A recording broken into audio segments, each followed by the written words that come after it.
ஒடிசா மாநிலம் புரி ஜெகநாதர் கோயில் ரத யாத்திரையின் ஒரு பகுதியாக அடப மண்டப சேவை மகா தரிசனம் நேற்று நடைபெற்றது.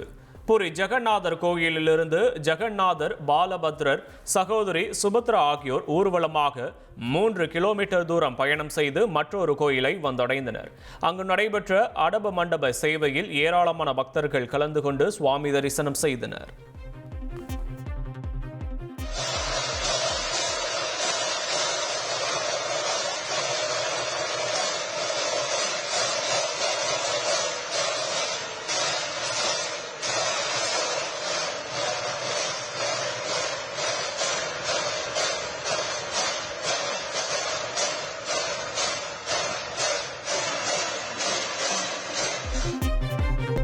ஃப்ரெண்ட் ஆக்கிக்கோங்க.